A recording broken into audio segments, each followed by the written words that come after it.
Bienvenue dans Le Juste Rythme, le podcast qui explore le cœur, le corps et la tête. Je suis Marion Béchade, une femme, une mère, une entrepreneuse passionnée mais souvent débordée, en quête chaque jour d'un peu plus de sérénité.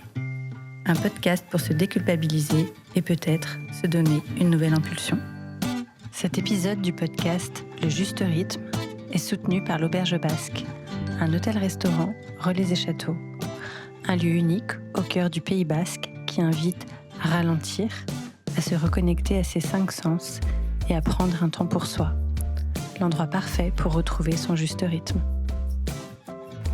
Dans mon épisode avec Sophie Menu, nous avons parlé de la table comme mémoire, comme langage intime, et de ce que la cuisine et le vin racontent encore d'elle après tant d'années à goûter, écrire et transmettre.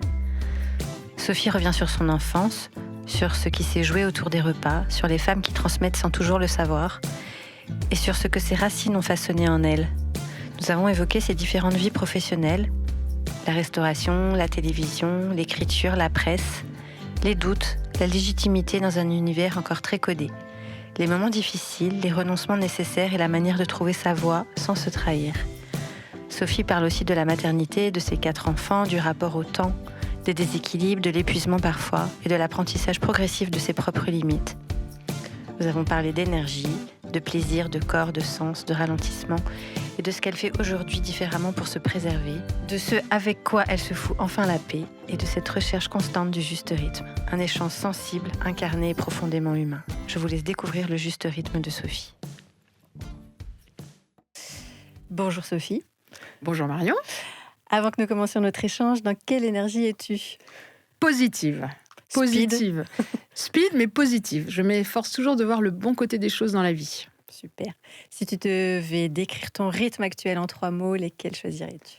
Alors actuel, en fait, c'est un rythme qui n'est pas que actuel, qui est Perpétuel.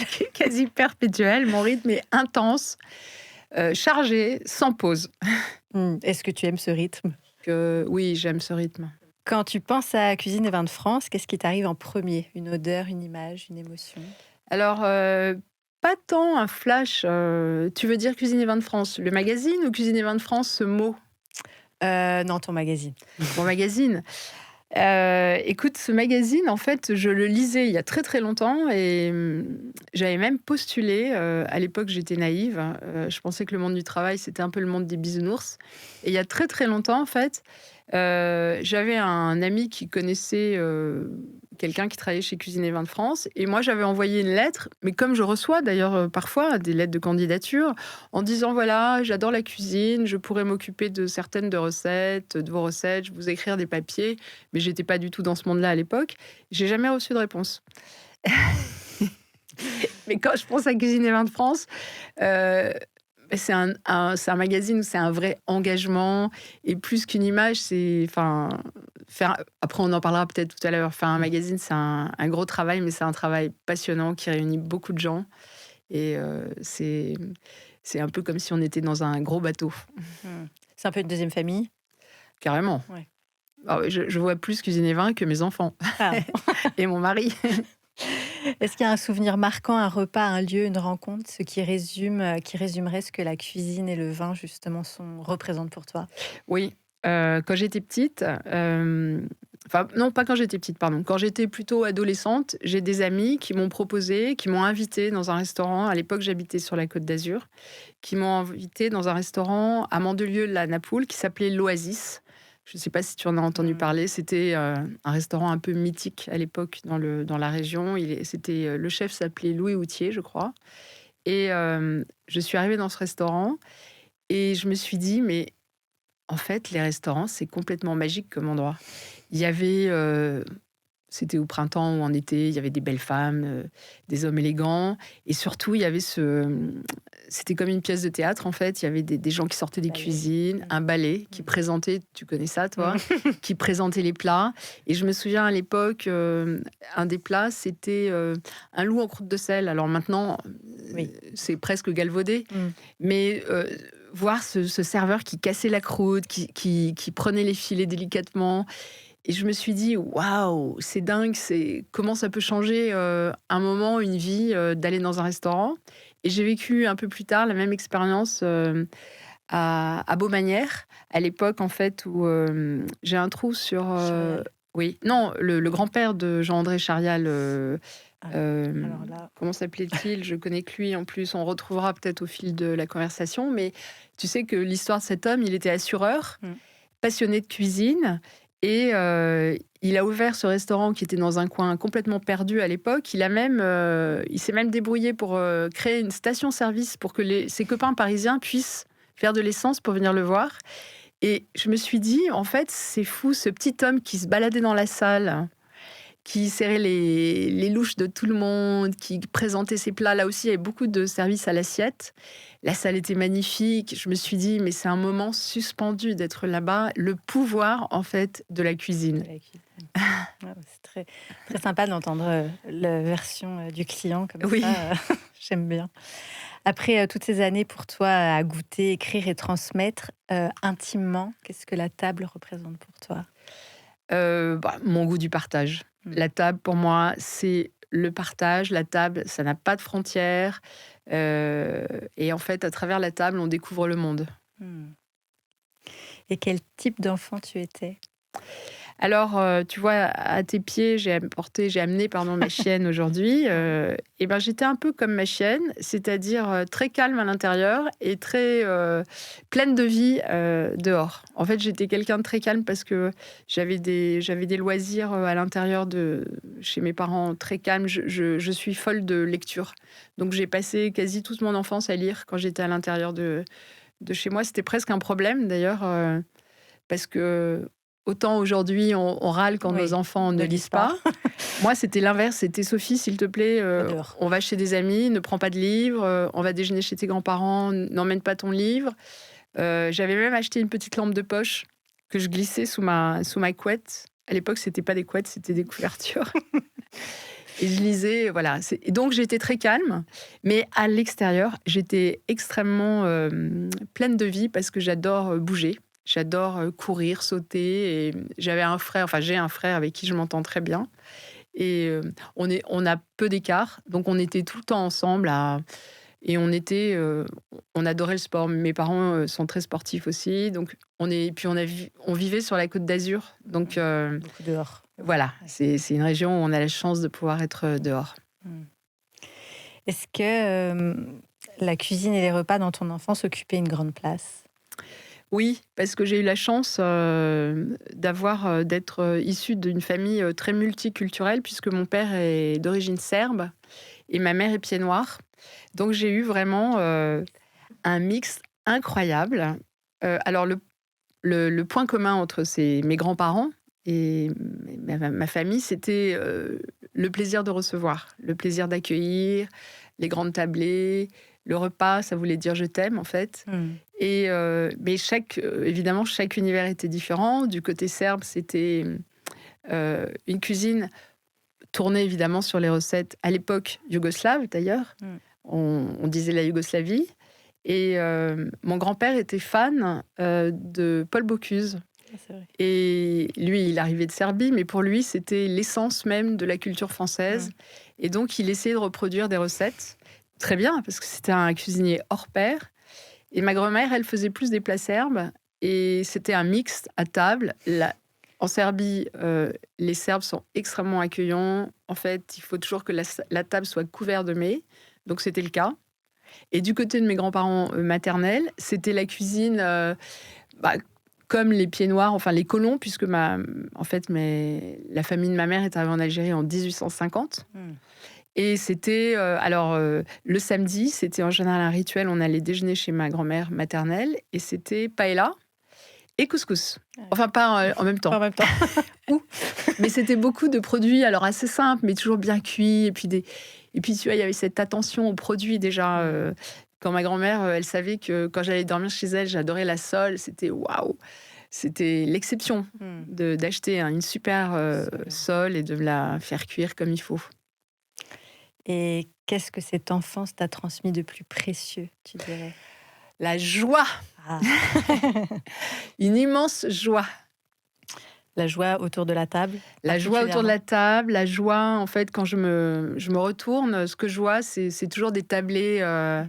des tablées joyeuses, des grands-parents aimants, toujours à porter leurs petits-enfants, à être fiers d'eux. Et, euh, et ce rassemblement, en fait, je crois qu'on est quand même fait pour vivre les uns avec les autres. Et oui. Et si on revient, enfin, on avance un petit Mm. peu plus dans le temps, donc tu as eu plusieurs vies professionnelles. Donc tu as eu Oui. un restaurant, la Mm. télévision, l'écriture, la presse. Comment s'est construite cette trajectoire et où est un petit peu le fil rouge de tout ça? Le fil rouge. C'est vrai que c'est difficile parfois de le trouver, ce Mmh. fil, parce que j'ai fait du droit, j'ai un DEA de droit, donc rien ne me prédisposait à la cuisine. Et j'ai même aimé la cuisine assez tardivement. Ce que j'aimais, c'était les réunions, mais pas vraiment ce qu'il y avait dans les assiettes à l'époque. Mmh. J'étais toujours pressée, je voulais toujours sortir, aller m'amuser ou lire. Donc pour moi, le temps passé à table, c'était un peu du temps perdu. Une fois que j'avais vu mes grands-parents ou leurs amis ou tous les amis, j'avais vraiment envie de faire autre chose. Euh, donc j'ai pas tout de suite aimé la cuisine. Et puis en fait, je me suis aperçue que c'était quand même assez incroyable de pouvoir prendre une carotte et de la transformer, en faire autre chose. C'était le produit qui m'a passionnée au départ. Et donc, quand j'étais petite, j'ai demandé à ma mère de commencer à me faire des courses parce que je n'avais pas ni l'argent ni la connaissance. Et j'ai commencé à faire comme ça des petits plats. Mais en fait, je n'ai jamais imaginé que je pourrais en faire un métier parce que quand on est petit, on ne sait pas trop, à vrai dire, qu'une passion peut devenir aussi un engagement professionnel. Donc, le temps a passé. Et puis, j'ai été étudiante. Et quand j'étais étudiante, j'aimais tellement la cuisine que j'avais un copain qui connaissait un restaurateur. Donc je lui ai dit, est-ce que tu crois que je peux faire un stage chez lui? Et bon, le gars voit arriver une petite minette de 18 ans. Il se dit, allez, en plus à l'époque, il n'y avait pas beaucoup de filles en cuisine, ça a dû l'amuser. Donc je suis restée une semaine. Et puis, prenant de l'assurance, j'ai demandé un peu partout, comme ça, dans mon coin. Et j'ai appris plein de choses, en fait, parce que chaque chef, tu le sais, a ses tips, comme on dit, ses façons de cuisiner. Et en fait, j'ai commencé à travailler dans les assurances. Donc, d'ailleurs, comme l'exemple de Beaumanière. Bah, sauf que voilà, j'ai pas ouvert ensuite un gastro, mais et puis au bout de quelques temps, assez vite, je sais pas, un an ou deux, je me suis dit, ce métier n'est pas pour moi du tout. Aller dans un bureau, passer la journée enfermée, à se crébouiller des trucs. Et puis, voilà, je me suis dit, allez, je vais changer ma vie. J'habitais à Nice. J'ai quitté Nice et je suis arrivée à Paris. Alors, j'avais pas de valise en carton. J'avais une vieille Golf d'occasion où j'avais mis toutes mes affaires. Et puis, je me suis installée à Paris en me disant, je vais trouver un restaurant. Et c'est ce que j'ai fait, en fait. J'ai trouvé un restaurant. J'avais des économies. Mes parents enfin, ma mère m'avait prêté un peu d'argent. Et j'ai acheté un restaurant. Ce qui m'a permis de rencontrer le père de mes enfants, qui était lui-même restaurateur, et qui m'a dit, tu es complètement folle, tu vas pas ouvrir un restaurant, une fille, c'est trop compliqué, c'est un milieu d'hommes, c'est physiquement fatigant. Bon, je ne l'ai pas écouté, Au contraire, même. Oui, Ça t'a stimulé? exactement, sans doute. Ouais. J'aime bien la contradiction. Mmh.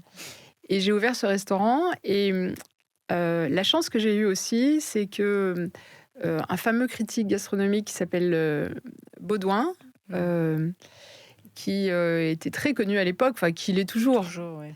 qui est absolument increvable d'ailleurs, écrivait dans le Figaro, Maurice Baudouin, Maurice Baudin. et il est venu dans mon restaurant. Et bon, il était très gentil, mais bon, j'ai pas, voilà, il est reparti. Et 2 jours après, il a écrit un article dans le Figaro qui s'appelait De Bocuse à Sophie. Et pendant 1 an, mon restaurant, T'as pas on fermait déserté? la porte, Ouais. les gens rentraient par la fenêtre, et ça a été très galvanisant, en fait. Et puis, est-ce que je suis toujours ta question ou Bah je me oui, oui, suis... oui, Ouais, si, le fil rouge. le fil rouge, voilà. Et en fait, ensuite, j'ai eu mon premier enfant et j'ai eu des petits problèmes de santé. J'ai dû rester couchée 3 mois. Et quand Thomas est arrivé, en fait, mon fils, je me suis dit, oh là là, je peux pas le laisser. Il est trop mignon, je suis trop Je suis amoureuse de heureuse. mon fils, je suis trop heureuse. Je vais pas pouvoir travailler dans la restauration comme ça. Donc, je me suis dit, il faut que je trouve autre chose à faire. Et puis après, très vite, j'ai été à nouveau enceinte, j'ai eu des complications, j'ai fait une grossesse extra-utérine. Donc ça a été difficile pour moi. Ça, c'est toujours les tracas des femmes. Les grossesses, c'est pas toujours simple. J'étais à nouveau enceinte de ma fille. J'ai dû rester encore couchée 3 mois. Euh, tout s'est bien passé, évidemment. Et 1 an après sa naissance, j'étais à nouveau enceinte de mes jumeaux. Donc, et j'ai dû rester encore couchée parce que je faisais à chaque fois un décollement du placenta. Donc, à chaque fois couchée 3 mois. Donc, c'est clair que le restaurant était complètement. Je l'avais d'ailleurs, quelqu'un m'avait fait une offre d'achat. Enfin, j'étais passée à autre chose. Et je t'avoue que pendant quelques années, j'étais quand même très, très occupée avec 4 enfants. Je veux bien te croire. Tu vois, 4 enfants en 5 ans. Alors, j'avais une super nounou d'ailleurs.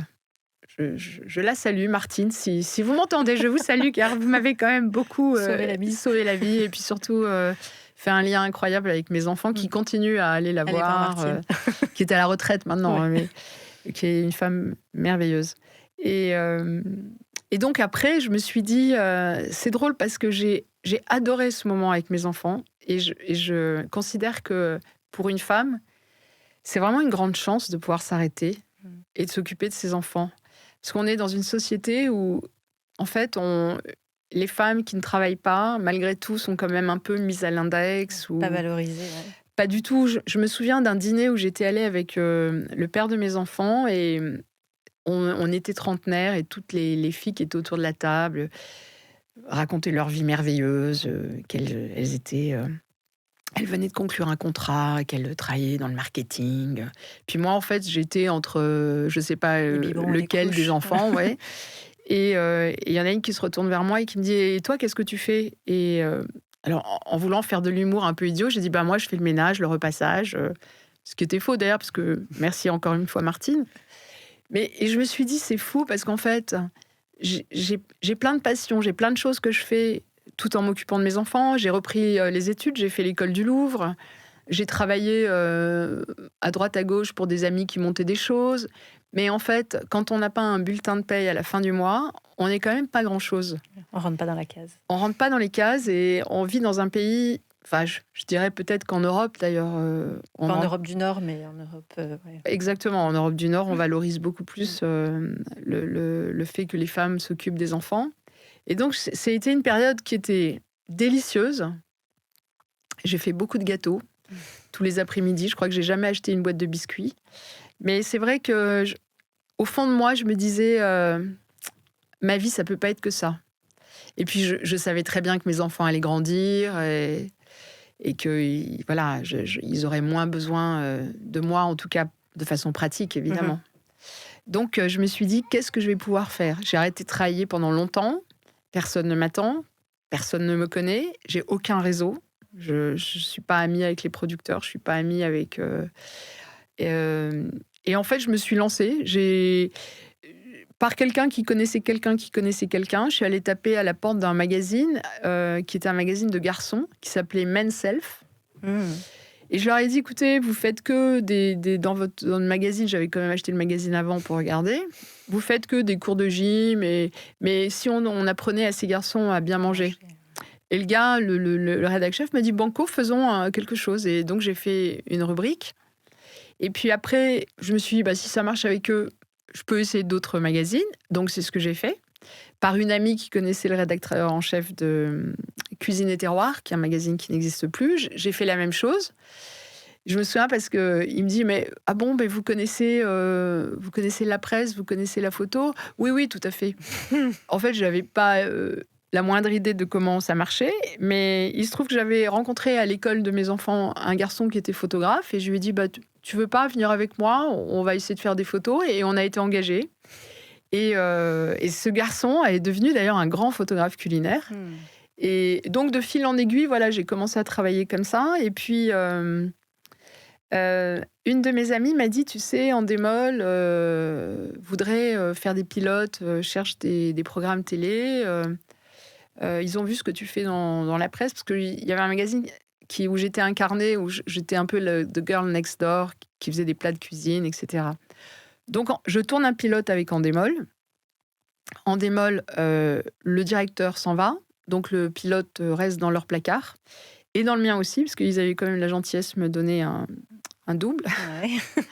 Et là-dessus, une de mes amies qui connaissait la directrice à l'époque de Cuisine Plus, qui appartenait à Canal+, lui dit Ah, mais écoute, en fait, il faut absolument que tu rencontres Sophie. C'est une passionnée de cuisine. Elle travaille un peu dans la presse, mais je suis sûre que vous avez des choses à vous dire. Rencontre-la. Donc, je vais au rendez-vous avec cette personne. Et très sympa. Et j'avais quand même apporté mon pilote. Et à la fin du rendez-vous, je lui laisse mon pilote en lui disant Écoutez, d'ailleurs, j'ai tourné un pilote. Peut-être que ça pourra vous plaire ou en tout cas vous donner des idées. Je m'en vais. Je rentre à la maison. Je n'avais même pas poussé la porte qu'elle me rappelle en me disant « Et ce pilote, il est extraordinaire, il est génial, c'est exactement ça. Les filles qui ont plein de trucs à faire et qui trouvent quand même le temps de faire la cuisine, c'est ça c'est le langage qu'on veut donner. Voilà, on peut y arriver. » Et j'ai commencé donc à travailler pour Cuisine Plus pendant peut-être 5-6 ans. Et tous les ans, j'avais une émission récurrente. Alors, c'était toujours sur le thème de... Ça pourrait être vous, en fait. Ça pourrait être nous, les femmes. Donc, c'était Cuisine Express pour femmes super actives, Cuisine pour femmes pressées, les défis de Sophie. Et c'était super. C'était des moments géniaux. Et malheureusement, Cuisine Plus s'est arrêté. Et là-dessus, en fait, je commençais à avoir une petite notoriété. Réseau, donc, tout ça, ouais. j'ai été contactée par France Télévisions pour faire une émission. Enfin, j'ai été castée au départ pour faire une émission qui s'appelait Ça roule en cuisine, qui était une émission que j'ai adoré faire parce que c'était vraiment tout ce que j'aime. C'est-à-dire, moi qui aime tellement les voyages, qui aime tellement le mouvement, qui aime tellement l'itinérance, c'était exactement ça. Ouais. Je partais en région, j'allais rencontrer un chef qui lui-même me présentait ses amis. C'était un peu ça le thème. Et on partait, voilà, découvrir en fait les expertises. En fait, cette émission, elle était pour moi, franchement, Ça cochait toutes tes cases. oui, quoi. mais Ouais. en plus, je dis même hors de moi, ça coche toutes les cases, je trouve, de ce que représente la cuisine, l'humain, la transmission, la bonhomie. Ouais. Moi, les émissions où il y a la guerre, où il y a le combat, c'est pas mon C'est pas truc. ça. Je suis pourtant très compétiteuse et très challengeuse, mais je trouve que on vit dans un monde tellement difficile. Pourquoi ne pas parler de cuisine en termes Ouais. De bonhomie, comme tu as dit. ouais, de bonhomie, de Ouais. douceur, parce que c'est ça quand même la cuisine. Je pense que Du réconfort. Bah, Ouais. il y a quand même peu de cuisiniers méchants, je crois. Enfin, Beaucoup d'écorchés vifs, sûrement, mais oui, peu de méchants, mais effectivement. pour faire la cuisine, il faut quand même aimer les autres. Ouais, vouloir donner de l'amour. Ouais. Donc voilà. Et puis parallèlement, j'ai toujours continué parce que je suis très multi-active. Et donc j'ai continué à faire de la presse. Et il y a 10 ans, on m'a proposé de m'occuper du magazine Cuisine et Vin de France, qui est un des plus vieux magazines français, puisque nous allons fêter l'année prochaine nos 80 ans. Wow. Tu as vu, je ne les fais pas. Hein. Ouais. Bien conservé. Et je m'en occupe depuis 10 ans. Et en fait, j'ai fait un truc complètement fou. C'est que j'ai racheté le titre, en fait, il y a 1 an. Ok. Donc, c'est vrai que je m'ennuie un peu. Donc, voilà. Donc, je suis super débordée. Super débordé. Ouais. Et une journée type dans la journée de Sophie, ça donne quoi? Oula, tu es assise. En quelques mots. Alors, une journée type, je sais pas si peut-être qu'on commence par la fin, parce que je me couche très tard, en fait. Parce que je trouve qu'il y a tellement... dans notre métier, on reçoit énormément de mails, d'appels. Donc, la journée, c'est compliqué d'être concentré sur... parce que j'écris beaucoup pour le magazine. Ouais. Parce que ce que j'aime, encore une fois, c'est l'écriture. Je pense que comme j'aime lire, je pense que les gens qui aiment lire... Écrivent bien. En tout cas, aime écrire. Je ne sais pas si j'écris bien, mais j'aime écrire. J'aime coucher des mots sur du papier, plus maintenant sur un ordinateur. Donc j'écris beaucoup, donc j'écris plus le soir où je gère tout ce qui est l'administratif. Mais j'essaie de me lever pas trop tard quand même. Surtout que j'ai Oran, ma chienne, qui a besoin de sortir et de marcher au moins 10 000 pas par jour.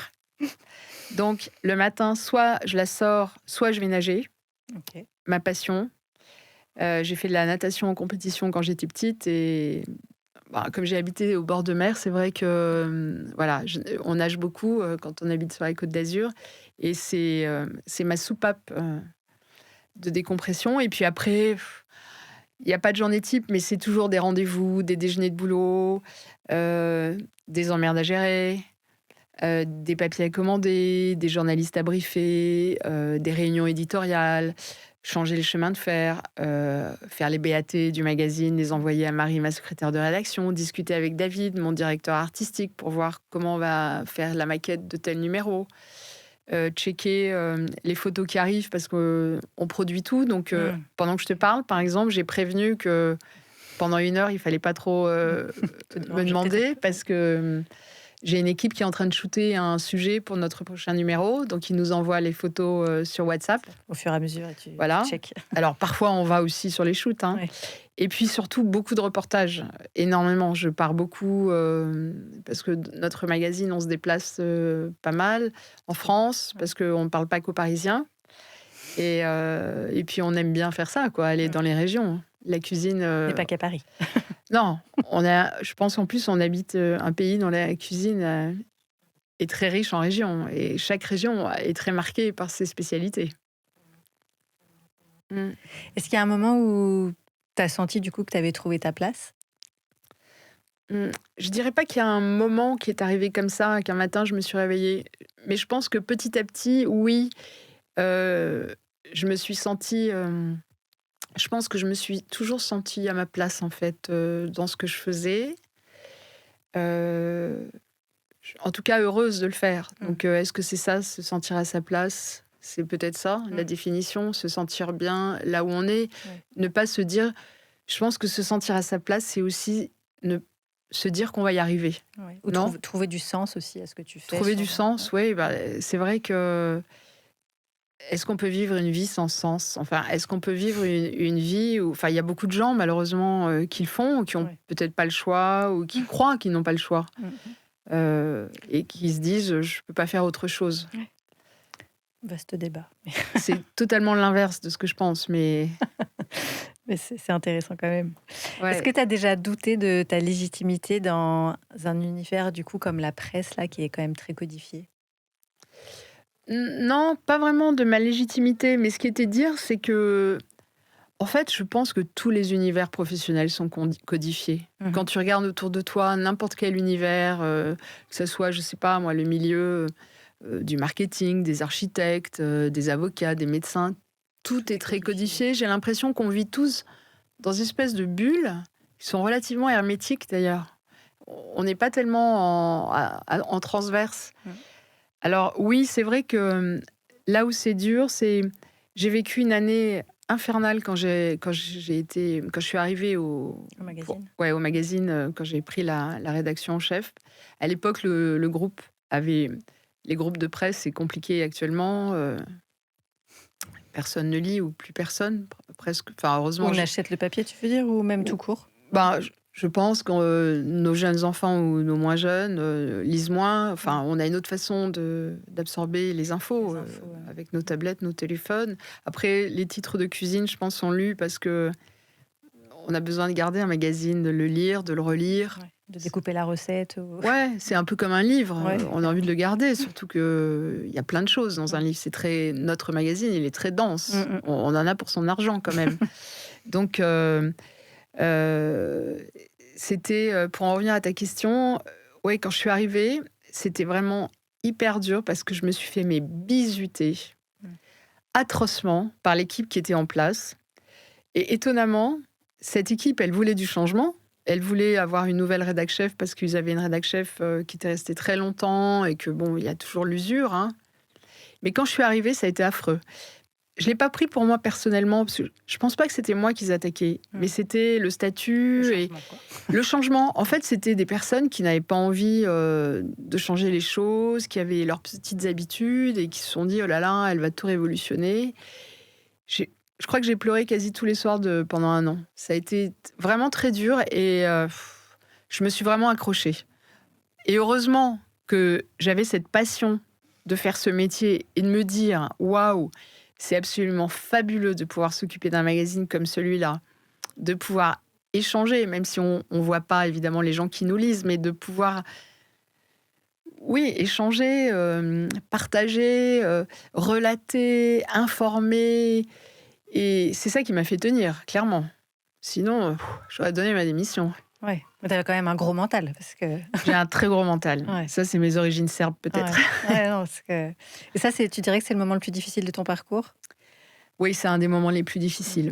Je pense que ce moment-là était vraiment très, très dur, parce que je me sentais entravée et je me disais, c'est fou parce qu'ils n'ont pas compris que... Au contraire, t'amener les solutions. Oui, et puis que j'étais pas là pour les embêter, en fait. J'étais là pour porter une équipe et faire évoluer les choses. Et ça a été un moment très dur. Et puis aussi, ce moment où je me suis arrêtée de travailler, ça a été un moment très dur. Parce que c'est dur quand t'es rien. Parce que, comme on l'a dit, quand tu arrêtes de travailler, tu n'es plus rien, tu n'intéresses plus personne.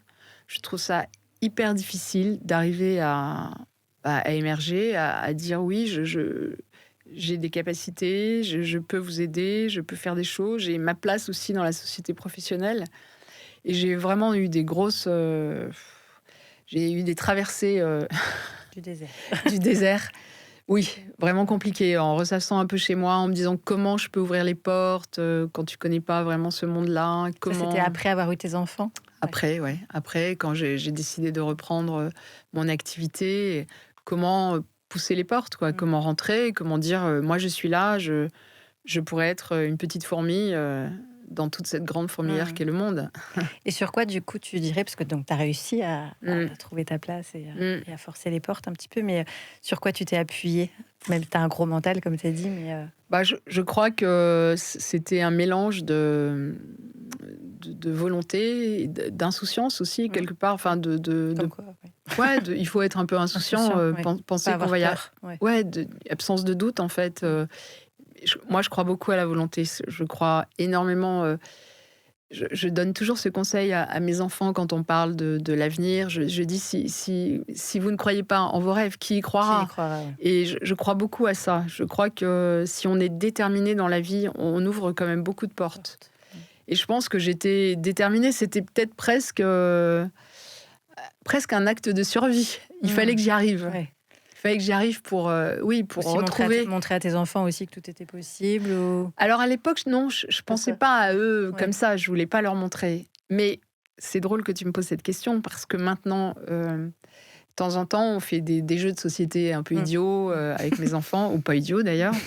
Et un jour, il y a 2 ans, je sais plus ce que c'était comme jeu, un de mes fils pose une question à ma fille en disant: quel est ton héros de la vie quotidienne? Et ma fille dit maman.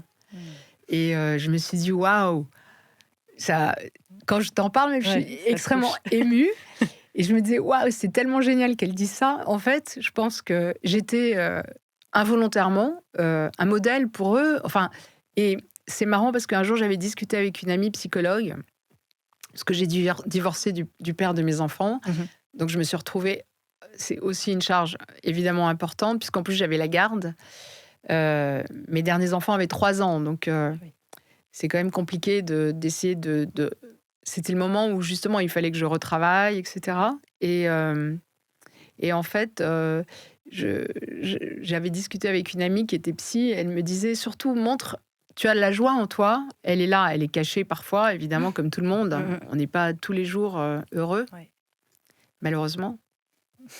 Et elle me disait, montre la joie, montre aussi que tu es une femme à tes filles, et qu'une femme peut réussir, qu'une femme peut être aimée, parce que c'est important, puisqu'en fait les enfants reproduisent beaucoup le modèle paternel ou maternel. Et c'est vrai, je me suis dit, il faut surtout pas que je montre à mes enfants, si je dois pleurer, pleurons dans mon coin.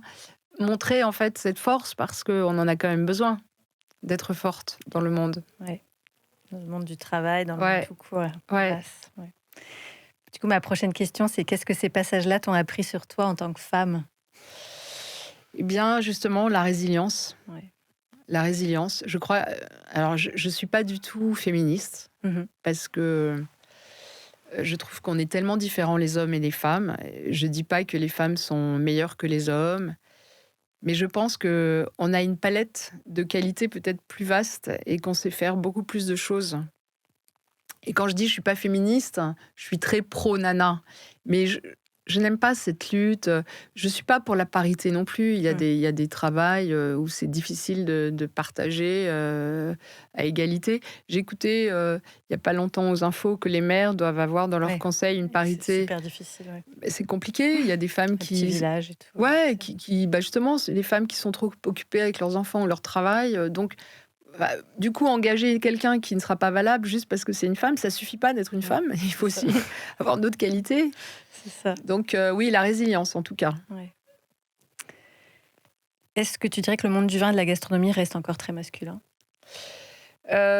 Oui, mais contrairement à ce qu'on pense, il y a beaucoup de femmes qui sont dégustatrices. Mm. Et je trouve que les femmes ont un palais incroyable. Souvent plus fin, toi tu le sais peut-être dans la restauration. Et cette sensibilité, alors elles ont peut-être moins de technicité, c'est peut-être plus... Du ressenti. Voilà, du ressenti, c'est plus de l'émotion, mais à chaque fois que je goûte avec les femmes, moi par exemple, ma principale journaliste vin, c'est une femme et elle est incroyable. Béatrice, elle déguste, elle écrit, elle sait parler d'un vin, elle nous donne vraiment envie de... Picoler. Ouais, ou en tout cas de le connaître. Ouais. De le connaître. Et alors oui, c'est vrai que quand je suis arrivée dans les déjeuners de presse, j'étais souvent la seule nana et la seule qui demandait un crachoir à table au déjeuner. Donc du coup, j'imagine que les hommes devaient se dire oh, Ouais. qu'est-ce que c'est que cette nana qui boit pas, qui comprend rien parce que voilà, il fallait avoir un tour de taille assez important aussi pour Être crédible. voilà, Ouais. pour confirmer qu'on est bien journaliste gastronomique, je pense. C'est triste. Ouais. Et lequel de tes 5 sens tu utilises le plus, justement, quand... Oh bah alors l'odorat. L'odorat. L'odorat. Mm. Alors dans mon métier, parce que évidemment sentir c'est important, Mm. mais même le vin a Mm. tellement un nez et qu'est-ce que on fait avant toute chose, avant de goûter, on sent. Absolument. Et puis l'odorat, ça me renvoie tellement au parfum de ma grand-mère, Mm. au parfum de ma mère, aux embruns marins, aux odeurs de pin dans la montagne. Quand j'étais petite, on allait beaucoup à la montagne, donc ouais, ça me ramène beaucoup de souvenirs. Est-ce que tu as dû t'affirmer, t'adapter et parfois résister dans toute cette carrière? Bah, résister. Oui, résister beaucoup. Résister. M'adapter, non, parce que en fait, je suis une fille un peu sans concession parfois, Mhm. parfois trop d'ailleurs, mais ouais, résister. Je suis très résistante. Est-ce qu'il y a des émotions qui sont difficiles à gérer pour toi aujourd'hui? Ah oui, je suis extrêmement sensible en fait. Je donne toujours l'impression d'être super sûre de moi, parce que souvent, comme les gens comme ça, je pense, veulent justement contrecarrer la première impression. Mais alors ça, moi, les remarques méchantes, enfin, il y a tellement de gens qui peuvent dire des choses, des phrases blessantes, ça me désarme et ça me met à terre. Hein. Provisoirement, mais ça Ouais. peut me mettre à terre. Ouais. C'est vraiment un défaut que j'aimerais combattre, la grande sensibilité, parce que je trouve que les gens qui sont comme moi, on a du mal à vivre dans notre monde. Dans cette société, ouais. Alors que c'est une force, en fait, au final, la sensibilité. Mais... Oui, c'est vrai, c'est une force, oui, parce qu'on se remet en question. Moi, tous les jours, je me dis que je suis nulle, que j'aurais pu faire mieux. En sortant de ce podcast, je vais me dire, oh là là, j'ai dit trop de bêtises, j'ai trop parlé, je me suis emballée. Mais je pense que, oui, c'est vrai que c'est une force, mais... en même temps, c'est authentique et c'est naturel. Ouais, mais on est plus touchés que les autres, quand même. Les gens qui sont moins sensibles, je pense qu'ils traversent la vie peut-être plus sereinement. Plus sereinement. Mais faut-il être sereine? Encore un autre questionnement. Une autre question, oui. De quoi est-ce que tu es la plus fière en dehors de toute réussite visible? Ah ben, de m'être débrouillée toute seule. Ouais. Alors là, pour le coup, personne ne pourra dire qu'il m'a donné... Qui te doit, voilà. Ah si, parfois un contact, un Bien numéro sûr, de oui. téléphone, Oui, ça oui, j'ai oui, beaucoup bien d'amis sûr. qui Ça m'ont- fait pas du tout la différence. Mais toute seule, sans réseau, avec d'où je venais, de province, sans connaître personne à Paris, ah oui, ouais, vraiment. Ça, je suis très fière de ça, de ça. vraiment. Et c'est une leçon, en fait. Je me dis, si je l'ai fait, d'autres l'ont fait. Je suis Et d'autres pas... peuvent le faire. Ouais, Ouais, ça, c'est je suis inspirant. pas Wonder Woman non plus. Non, mais un peu quand même. Tu es aussi mère de 4 enfants, donc ça aussi, ça force l'admiration. Mais comment est-ce que la maternité, tu dirais que ça t'a transformée? Oh ben, la maternité, ça change tout, quand même. Et pour moi, ça a été très bénéfique. Et c'est drôle parce que quand j'étais plus jeune, j'avais pas du tout ce désir d'enfant. Il y a des filles à l'école, Oui, elles qui te commencent disent. Ouais. dans la cour de récréation. Oh, moi, j'en aurai 4, j'en aurai 2, je vais faire ci, je vais faire ça. Il va s'appeler. Et moi, pas du tout. C'était un monde, je ne comprenais rien aux enfants. J'étais pas du tout attirée quand je voyais un bébé. Et puis, j'ai eu envie, évidemment, d'avoir un enfant, mais je pense que beaucoup de femmes, c'est ce désir animal qu'on a. Je crois que nous sommes des animaux. En tout cas, moi, Avec les enfants, en tout cas, c'est sûr. Ouais. j'écoute beaucoup mon animalité. Je me Ouais. considère comme un animal éduqué.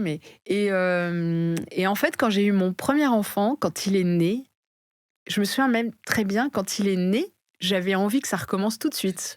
Ouais. Je ne sais pas si tu as vécu Le ça. shoot d'adrénaline que tu as. Ouais, On est d'accord. ouais, Quand ça. il est sorti de mon ventre, je me suis dit, mais si je pouvais en avoir un autre Un autre. tout de suite. C'est peut-être pour ça que j'ai eu des jumeaux. C'est ça. Et tout d'un coup, j'ai découvert ce monde et je me suis dit, mais c'est fabuleux les enfants en fait.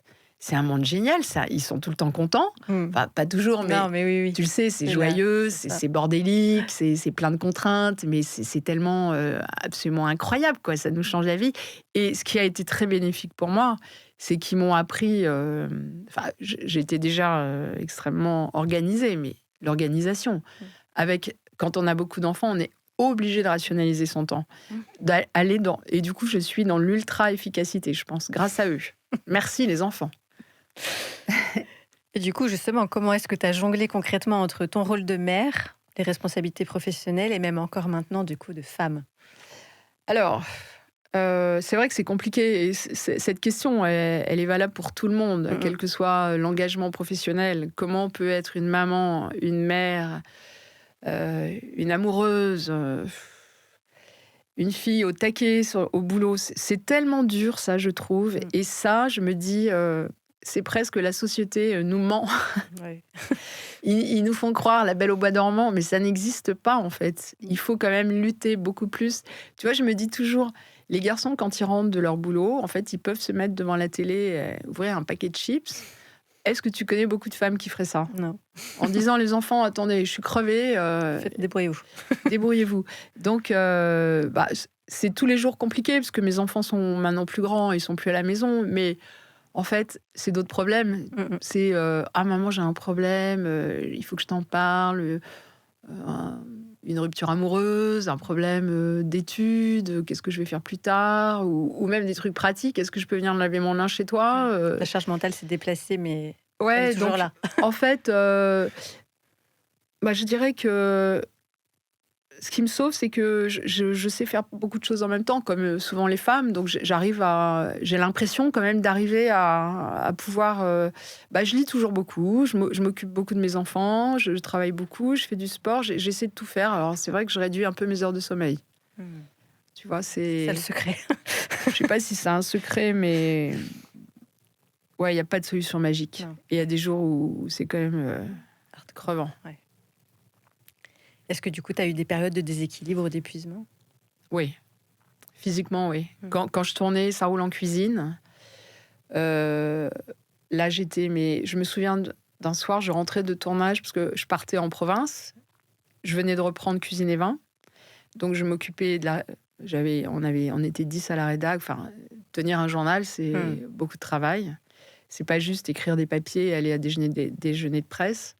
Et je me souviens de ce soir où, en fait, les tournages, c'est toujours très tôt. Le PAT, prêt à tourner, ça commence à 6h du mat. Donc, la maquilleuse arrive à 5h dans ta chambre. Ce qu'on voit après à l'image, c'est une nana qui se marre, qui est bien maquillée, toujours bien habillée, et qui fait que des rencontres sympas. Mais c'est des répétitions, Et je me souviens, j'avais ressenti cette fatigue, mais comme ancrée en moi, comme profondément. J'avais l'impression d'avoir un poids sur mon corps. C'était... je me suis dit, Sophie, peut-être qu'il faudrait que tu te calmes un peu. Ah, c'est vertigineux.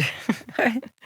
Et avec le recul, du coup, qu'est-ce que tu as appris sur tes propres limites? Ou est-ce que tu as appris à dire non? Est-ce que tu as appris à déléguer? Alors là, c'est vraiment une bonne question que tu me poses. D'ailleurs, je voulais te dire, quand tu m'as proposé de faire ce podcast et que j'en ai parlé à mon mari et mes enfants, ils se sont tous marrés. Parce qu'il m'a dit, maman, le juste rythme, toi qui es toujours à fond, Ouais. de quoi tu vas parler? En fait, j'ai dit, mais justement, le juste rythme, Déjà, il est propre à chacun. on est d'accord, mon juste Et rythme, c'est une quête perpétuelle. c'est le mouvement, c'est les voyages, c'est l'itinérance, c'est bouger tout le temps. Pour moi, le mouvement, c'est la vie. Et je ne vois pas, je ne me vois pas vivre autrement, en fait, même si parfois je râle. Donc, pour répondre à ta question, mon problème, qui n'en est pas un en soi, je touche du bois, c'est que je suis en très grande forme physique. J'ai une très grande énergie.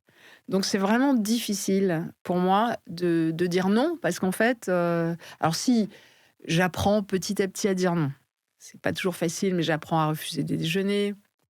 Tu vois, hier, j'étais contente. Je me suis dit, j'ai plein de reportages. Là, je dois partir au Japon, je dois partir en Norvège, je dois partir sur la Côte d'Azur, je dois partir à la montagne. Je me suis dit, Sophie, tu ne peux pas mettre tout ça dans ton agenda. C'est pas possible. Un mois, en plus, c'est en février, il y a que 28 jours en plus. Ah oui, c'est dans un mois, ça, tout ça. Ok. Et j'ai fait un mail à diverses personnes en disant, écoutez, je suis désolée, mais je ne peux pas venir faire ce reportage, je ne peux pas partir pendant 4 jours. Et en fait, c'était vraiment difficile pour moi de faire ce mail. Et la réponse, oui, bien sûr, je comprends très bien, nous allons... Je suis dit, mais en fait, Sophie... C'était simple. Bah oui, ça peut être simple de dire non. Ça peut être simple. Donc, je travaille sur le sujet. Je travaille. Je te promets que je te tiendrai au courant, Marion, si j'y arrive mieux. Parce que j'ai une grosse marge de progression. Okay. Mais comme je dis, moi, c'est le chemin d'une vie de trouver son juste rythme. Et c'est comme le vélo, il faut toujours rééquilibrer. Je pense, effectivement. Ouais. Est-ce qu'il y a des choses avec quoi tu te fous la paix maintenant? Avec quoi je me fous la paix? Avec pas grand-chose, à vrai dire, non plus. Parce que...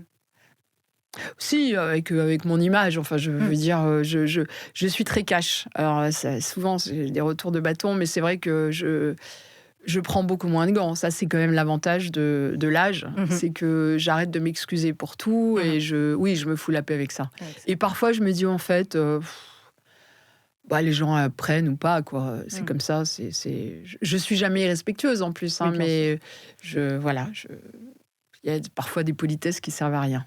Et ça fait du bien. Ça fait beaucoup de bien. Ah oui, vraiment. Est-ce qu'il y a des choses que tu fais différemment pour préserver ton énergie, que j'ai noté qui était très grande? Je pense que je préserve mon énergie en faisant du sport. C'est vraiment ma soupape de sécurité et de respiration, c'est bouger et notamment nager, parce que là, l'avantage de la natation, c'est que quand tu plonges dans l'eau, tu as tes lunettes, ton bonnet, ton maillot. Tu n'as pas de... Enfin, si, il y a des personnes qui nagent avec... connectées, quand même. Ça, j'ai jamais compris comment, pourquoi. Mais j'adore cet rapport à l'eau qui rend les bruits opaques.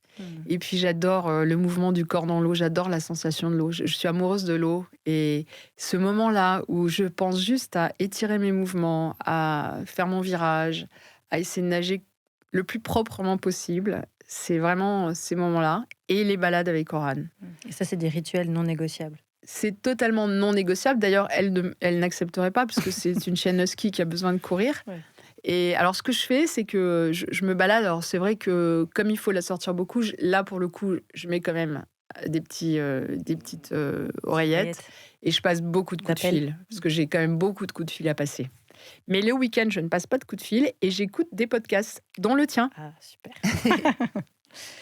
Est-ce que pour toi, goûter un plat ou un vin, c'est aussi apprendre un peu à ralentir? Oui.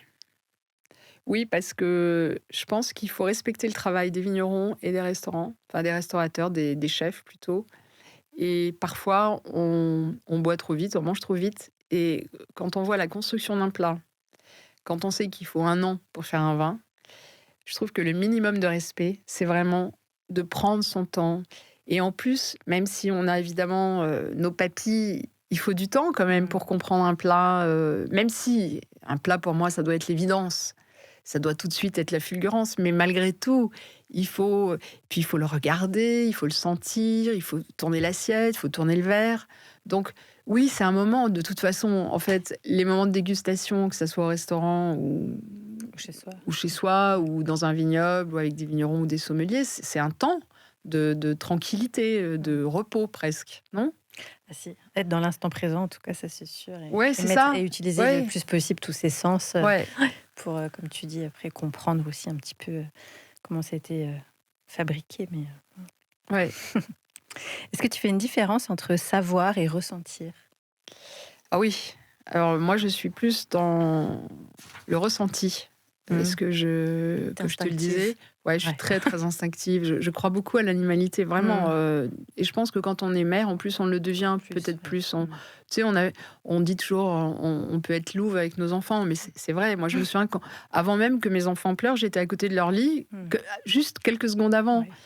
Et je ressens beaucoup. Je trouve qu'il faut écouter son corps.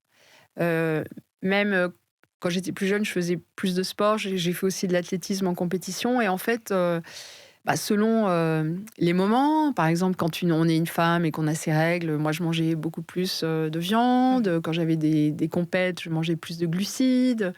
Et je trouve qu'il faut ressentir. On a tous été des animaux à un moment. Et je crois que dans nos gènes, de génération en génération, Encore un truc. mais oui, et puis moi j'aime ça. Je vais contre ce monde aujourd'hui où tout est avec l'intelligence artificielle. Comment ça va être dans 50 ans? Alors je veux pas dire que je veux freiner le Non, progrès, bien hein, sûr. il est là, on y Mais fera. rester connecté à son corps et à ses Oui, ressentis. et puis continuer à faire le plus possible de choses manuelles aussi. Tu vois, la dernière fois, je vais dans un hôtel, le gars me demande de m'enregistrer sur une tablette. Je lui dis, vous savez, je sais écrire, je peux aussi vous le faire sur un morceau de papier. Et moi aussi, j'ai fait ça hier soir. Ça m'a un peu fait bizarre. Ouais, c'est bizarre quand même, non? Même bientôt, je pense qu'on n'aura plus personne aux réceptions des hôtels. Ah et bah ça sera clairement, juste tu arriveras, machines, ouais. tu appuieras sur un bouton, comme regarde maintenant pour poster un colis, Oui. tu vas dans un casier. Alors oui, c'est des choses pratiques, mais attention quand même. C'est sûr. Que révèle ton rapport à toi, nourriture et vin, de ton rapport au plaisir? Pour moi, boire et manger, c'est que du plaisir. Enfin, de façon plus générale, évidemment, on a besoin de manger pour vivre. On n'a pas besoin forcément de boire de l'alcool, mais de boire de l'eau. Et en plus, c'est le seul moment où, comme je le disais tout à l'heure, on appuie quand même sur le bouton pause. Et puis, comme j'ai dit aussi au début, la table, ça relie les gens. Ça rassemble. Donc, le plaisir, vraiment XXL. Tu n'es pas le genre de personne qui mange toute seule avec un écran devant toi? Jamais. Enfin, alors souvent, j'ai pas le temps de déjeuner. Alors parfois, je pose une petite salade, je l'avoue, à côté de mon ordi. Je dois l'avouer. Mais non. Et je m'assois. D'ailleurs, mon mari, le matin, prend son petit déjeuner debout. Et je l'engueule en lui disant, mais enfin, on a une super jolie table de petit déjeuner, prends ton temps, assis-toi. C'est quoi l'idée de manger debout comme si tu avais un rendez-vous, surtout que c'est le week-end qu'il fait ça. Ah donc, pourquoi tu fais ça? Ouais, et voilà. Quelle est sa réponse? En fait, c'est son coin, c'est son habitude. C'est difficile de changer les habitudes. Ouais, il n'a pas une réponse très, très claire. Comment est-ce que tu écoutes ton corps aujourd'hui, notamment dans la relation au vin, par exemple? Ah oui, alors ça, c'est une vaste question, parce que quand on est à la tête d'un magazine qui s'appelle Cuisine et Vin, clairement, je déguste. Je déguste beaucoup, et en ce moment, je constate qu'il y a vraiment une vraie... tu sais, il y a vraiment une tendance à l'orthorexie. Tu sais, Contrôle tout. Voilà, ce contrôle-tout. Même je le vois, moi j'ai un de mes fils qui est très sportif, et quand il vient à la maison, attention, pas de sucre, des glucides, de la viande. Et je trouve qu'il y a un mouvement très fort là-dessus. Et moi je crache. De toute façon, je n'ai jamais bu une goutte d'alcool de toute ma vie la journée. C'est ma petite règle morale à moi. Ouais. Et en plus, mon corps est très sensible à l'alcool, donc j'ai du mal à travailler après. Donc c'est quelque chose que je ne veux pas faire. Je déteste ça. Et dans tous les déjeuners de presse, je demande toujours un crachoir. Je constate d'ailleurs qu'il y en a de plus en plus. Ouais. Avant, c'était vraiment bizarre. Ouais. Maintenant, quand on est invité par un vigneron qui veut nous faire déguster cette cuvée, comment boire même des petits verres. Donc en fait, mon rapport, c'est ça. C'est-à-dire, mais je suis vraiment contre tous ces gens qui diabolisent le vin. parce que le vin, c'est tellement important dans notre culture en France. On est vraiment le pays du vin, même si l'Italie, l'Espagne, les nouveaux pays aussi le sont. Même on fait du vin maintenant au Japon, en Chine. Mais je trouve que le vin, c'est bien plus qu'un verre, hein. Le vin, ça raconte tout. Ouais, une région. Un terroir, la géographie, l'histoire, la météo, la culture, la richesse aussi. Ça raconte toute l'histoire d'un pays. Et il ne faut pas diaboliser le vin. Et surtout, tu sais, en ce moment, on n'arrête pas d'entendre en boucle tous ces narcotrafiquants, ces tonnes de drogue. Donc, ça veut dire qu'il y a forcément un public. Et je pense qu'autour de nous, moi, je suis sûre que j'ai certains amis qui se droguent. Mais dans les dîners, ils ne vont pas me dire « Ah bah oui, tiens, je viens de faire un rail de cocaïne » ou « Mes enfants, je fisse de moi parce que je ne suis pas tout à fait encore au taquet sur les nouvelles drogues. » Parce que maintenant, il y a beaucoup de drogues de synthèse. Mais... En fait, on parle de ça et puis après on dit ah oui non mais oh là Dry January. En fait, ceux qui font Dry January, je respecte complètement, mais ça veut dire que si on arrête tout, c'est qu'il y a un excès. Si on boit normalement, moi je bois quasiment tous les jours un verre de vin, mais c'est tout. Ouais. Je ne boirai pas deux, j'en bois alors pas tous les jours, mais souvent. Et de toute façon, plus je déguste, plus je crache et moins j'ai envie de boire de vin. Parce que quand je vais faire des reportages dans les vignes et que je vais faire 5 domaines, je vais déguster partout, je vais toujours cracher. Quand je rentre dans ma chambre, donnez-moi un verre d'eau. Ouais. J'ai juste envie de ça, mon palais est saturé, donc c'est très bien finalement. Oui. Et j'en parlais hier, j'avais un déjeuner de vigneron qui disait la même chose, en fait, qui dégustait beaucoup. Mais il y avait un vigneron qui disait « Moi, je suis un vrai lama, je crache tout le temps. » Mais en tout cas, moi, je suis contre diaboliser le vin parce qu'en plus, le vin, c'est aussi un énorme pan de notre économie. Et les vignerons sont des agriculteurs. En ce moment, on parle beaucoup des agriculteurs. Il faut aider les agriculteurs, en fait. Être vigneron, le vin vient de la terre, hein. Le vin vient de la vigne. On l'oublie. C'est un métier très ingrat, hein. Je suis fille de vigneron en Bourgogne. Donc tu le sais. Je peux dire que quand en 2 jours, toute une récolte, tout un travail d'une année est flingué par la grêle ou par exactement, les intempéries. Voilà, et puis en plus, la baisse de la consommation qui font qu'il y a plein de petits domaines. C'est hyper dur. Il y a des vignerons qui ne se payent même pas. Donc, moi, je suis pour soutenir la filière vin. On a noté. Ouais. Quel est ton péché mignon ? Mon péché mignon, en matière de, tu veux dire, alimentaire ? Alimentaire, ouais. Ah, alors moi, je suis malade des olives. Ah. J'adore les olives et j'adore les noisettes. Alors ça, c'est un truc que j'ai tout le temps chez moi. En plus, c'est facile à croquer. C'est sain, ça va. C'est complètement sain. Et oui, je déteste la junk food. Je ne mange jamais de junk food. Je ne fais pas attention aux calories que j'avale, mais je fais très attention à la qualité des produits. J'achète vraiment des super produits. Le dîner de tes rêves, qui invites-tu autour de la table ? Alors, le dîner de mes rêves, qui j'invite ? Mes enfants, ça c'est sûr, parce que mes enfants, c'est la joie aussi à table. Ils sont tellement marrants, ils sont tellement gais. J'ai la chance d'avoir 4 enfants qui s'entendent très bien en plus. Donc ça, c'est... Et puis 2 garçons, 2 filles, donc il y a toujours égalité. Sorte de ping-pong entre eux. Donc, la fameuse parité quand même est respectée dans ta famille. Complètement. J'inviterai mon mari, évidemment, qui en plus est très gourmand. Donc il serait ravi d'être avec nous. Mon frère, avec qui je m'entends très bien, et son compagnon.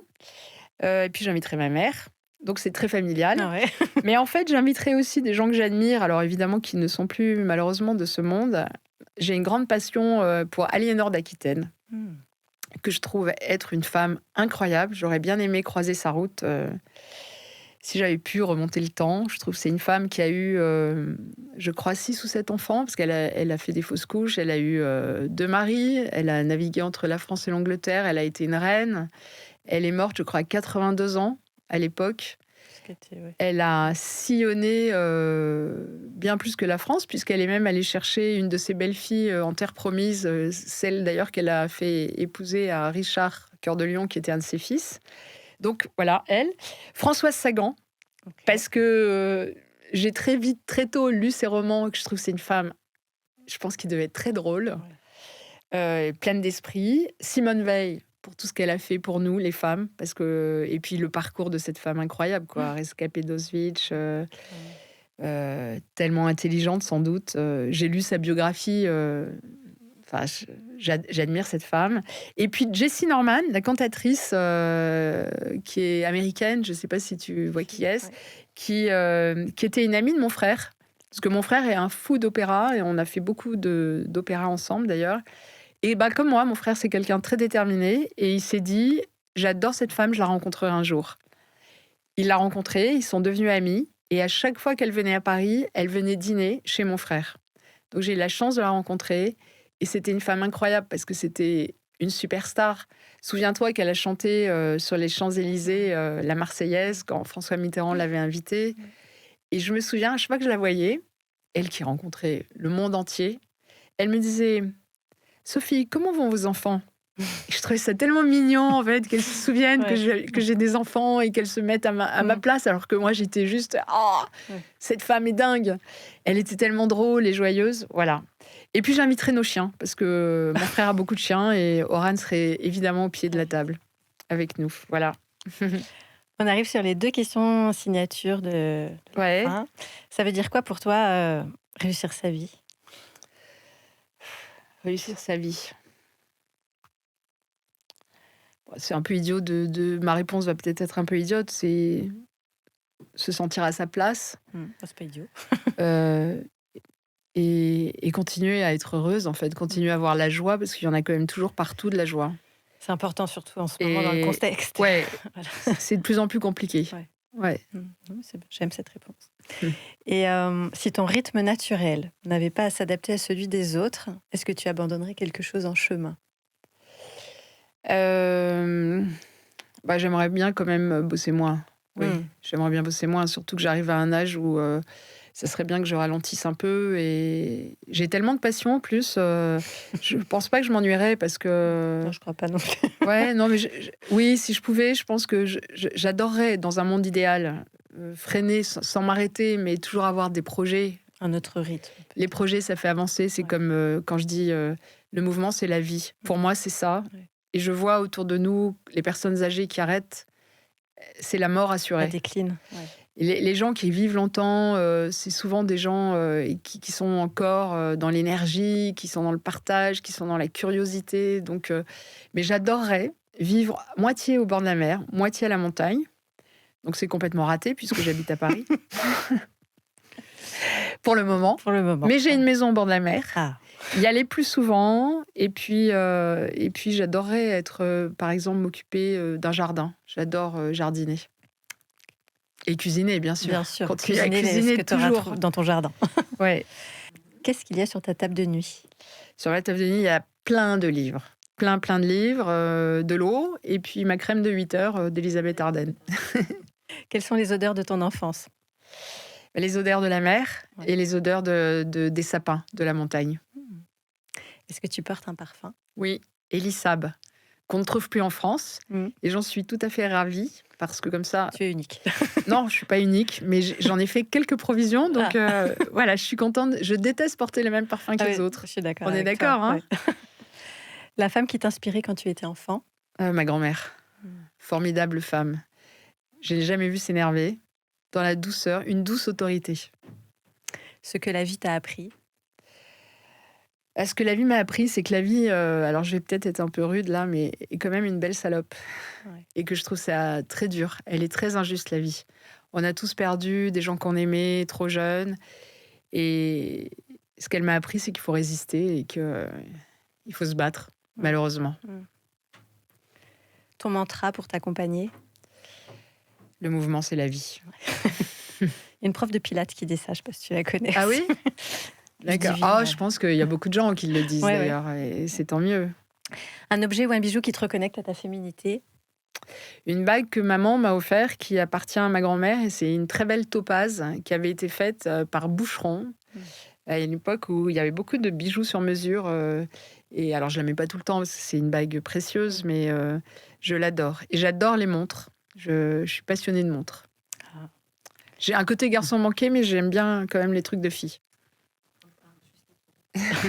Et un objet ou un rituel qui te reconnecte immédiatement à ton juste rythme ? Mon téléphone quand je le laisse. Alors ça, c'est vraiment... En fait, j'essaie le week-end. En fait, je suis tellement tout le temps sollicitée sur le téléphone. Il gling, gling, gling, gling, les mails, les messages. J'ai toujours... Je vois que mon mari regarde mon téléphone et il me dit, mais comment tu... Enfin, Sophie, tu as 48 messages que tu n'as pas lus, 48 appels, 2000 mails. Enfin non, les mails, j'écrème vite. Mais... Donc, j'ai un rituel. Ça, c'est très important pour moi. En général, le samedi soir, je branche mon téléphone et je le débranche le lundi matin. Ouais, c'est chouette, ça. Je ne regarde pas mon téléphone. Alors, ce qui m'arrive quand même, c'est que souvent, je bosse le week-end. Donc, sur mon ordinateur, rendre quelques petits messages. Mais je ne regarde pas les réseaux sociaux. C'est quand même une belle pause, quoi. Oui, et si je dois poster quelque chose sur Instagram, en fait, je ne vais pas regarder. Je regarde peu Instagram. Pas du tout par égoïsme, mais parce que je trouve que ça t'absorbe.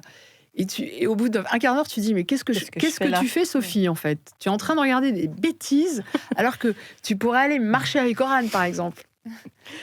Super, eh bien, merci beaucoup Sophie. Merci à toi. Très chouette. Également partagé, plaisir vraiment partagé. Et grâce à toi, Marion, je me suis assise, ce qui m'arrive quand même rarement, et j'ai marqué une vraie pause. Je suis très contente. Merci 1000 fois. À très vite. À très vite.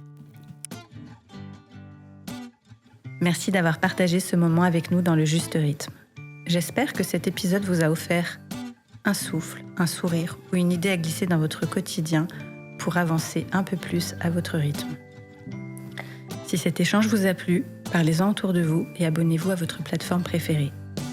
Laissez un commentaire, c'est ce qui permet au podcast de rayonner. Pour découvrir d'autres épisodes ou me contacter, rendez-vous sur le juste rythme. Et si une femme inspirante vous vient à l'esprit, écrivez-moi, elle pourrait être ma prochaine invitée. À très bientôt, et d'ici là, prenez soin de votre cœur, de votre corps et de votre tête.